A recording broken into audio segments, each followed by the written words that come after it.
American colleges are basically pretty liberal. But in the past 5 years or so, campuses seem to have been hit by a fever they haven't experienced since the 1960s. Instead of focusing on professional skills or the sweet treats of scholarship, millions of students and professors have made far-left politics their only reason for being at school. The result is this: everybody gets a safe space except white men. They are hated and despised. What is this about exactly? Scott Greer is the author of a new book that considers it. It's called No Campus for White Men, and he joins us in the studio. Scott, thanks for coming on. Thanks for having me, Tugger. So the hysteria level's rising. That's not my imagination. I went to college at one point. It wasn't like this. What's changed? Well, what's changed is that over the last 5 years, and it actually extends longer to that, but it's really gravitated toward in the last 5 years, is that identity politics and victimhood culture have taken over higher education. Basically, with the 2 points is identity politics stress that basically all a person should care about is their own narrow group interests and the identity they ascribe to themselves, such as, if I'm an African American man, that's all my politics, and I only care about furthering the interests of my specific group, African Americans. Right. And that's become dominant on campus because they encourage it through affirmative action and other procedures that encourages people to gravitate towards specific identities for more benefit.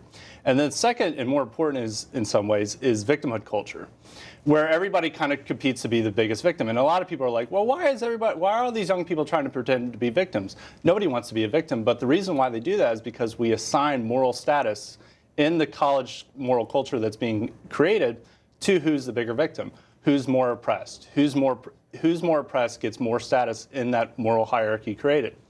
And if you're privileged, then that's the worst thing that can happen. And say, like in older moral culture, if you're like demonically possessed, that's the lowest. With this, it's like if you're privileged, that's the worst thing you can be. But being a victim is the best thing you can be. But when your victimhood isn't assigned based on socioeconomic status, you can be the son of a poor coal miner from West Virginia, and you're privileged. And you can be the son of a wealthy multimillionaire, but African American, and you're oppressed. And that's how the system works. God, there's so many ironies in all this. I mean, I guess the first one you sort of noted. I mean, everyone in college is privileged by definition. They're not working for a living. They're learning, which was considered a privilege for like 1,000 years. And the second point is that colleges were designed to be places where people studied universal truths and values rather than narrow and sectarian ones. Why the change? Like, what brought this about? How did it get here?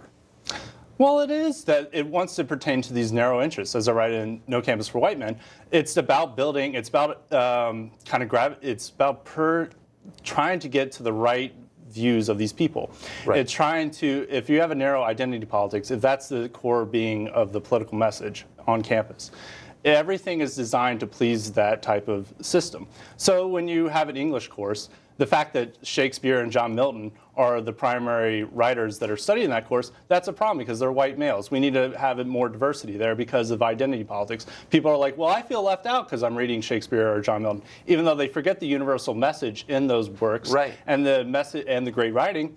They instead, well, we need to have somebody that reflects this current campus culture that we have. So that's why they kind of they push these type of things on college campus. You know, I believe everything you say. I don't fully understand the psychology behind it or where it came from, but here's what I know for sure. It doesn't make you happy.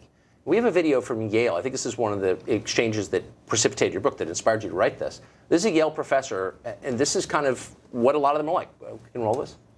Your position as master, do you understand that?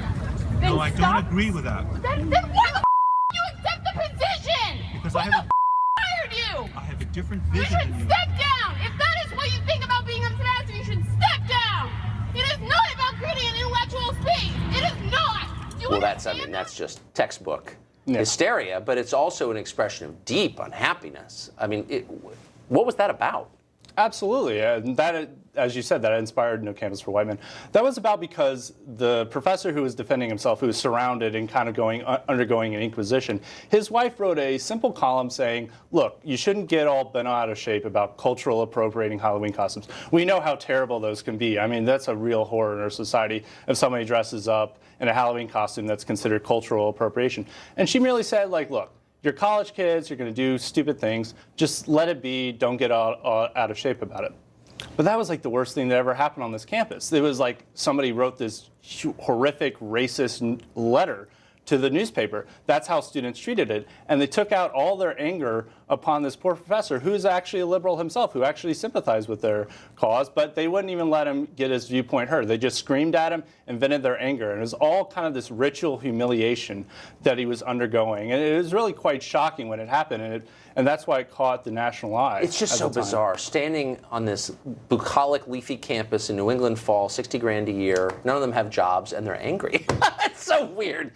No Campus for White Men is the book. Scott Greer is the author. Thanks for joining us. Thank you. Well, Democrats have been invoking the name of Coretta Scott King a lot.